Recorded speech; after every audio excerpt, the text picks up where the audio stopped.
Stefani is the protagonist of Final Destination Bloodlines, and the film's directors have finally shed some light on the origin of her unique premonition. Like every other Final Destination character, the sixth film starts with a character having a premonition. However, Stefani's premonition is a dream about a premonition that her grandmother had decades earlier, as seen in Final Destination Bloodlines' opening scenes. Speaking with Screen Rant's Ash Crossan, Final Destination Bloodlines directors Adam Stein and Zach Lipovsky were asked why Stefani shared her grandmother's premonition in the first place. Throughout the Final Destination franchise, this is unique to Stefani. According to Lipovsky, it's a really tricky thing. The directors decided to intentionally keep the source of the premonition vague, continuing a Final Destination trend. There has been a lot of speculation about whether the premonitions are random or if death sent them. And the directors wanted to lean into this aspect, saying, "I think there's a bring-your-own explanation to that fits for all the audience."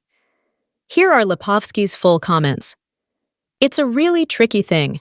None of the movies ever really explain why people have premonitions or who's creating the premonitions. There's a lot of debate about that. Is there some other force other than death that's creating the premonitions? Or is death giving them the premonition just so that he can have some fun? There's a lot of different theories on that. And why it's slightly different in this case is also really interesting. I think we love that the audience can come to their own conclusions on that. We have some theories of our own, but in sort of the same way that Quentin Tarantino never explains what's in the briefcase, I think there's a bring-your-own explanation to that fits for all the audience.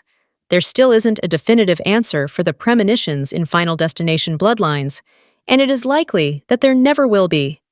Like the directors imply, much of the horror of the Final Destination franchise comes from the unknowable nature of the supernatural entities, and whether or not death is behind the premonitions, revealing this would hurt the series' mystery. The fact that the directors intentionally kept the premonitions' origins a secret is interesting, however, as Final Destination Bloodlines answered some other long-lasting franchise questions. For example, William Bloodworth's backstory was finally explained in Final Destination Bloodlines, deconfirming a lot of fan theories about the character. It is a bit odd to have a character share a premonition with someone else, without offering any explanation, however. This has never happened in the first 5 Final Destination films, and while revealing everything about the premonitions would have been too much, teasing this could have answered some big questions. Although some fans were left scratching their heads after the new premonition was introduced in Final Destination Bloodlines, leaving it open-ended was the best option. Lipovsky is right when it comes to the premonitions being similar to the briefcase in Pulp Fiction, and revealing the origins of it would seriously hurt the narrative of the franchise. Instead, keeping things vague is the best option. It is possible that a future Final Destination movie could find the proper way to explain the premonitions, but Final Destination Bloodlines wasn't the place.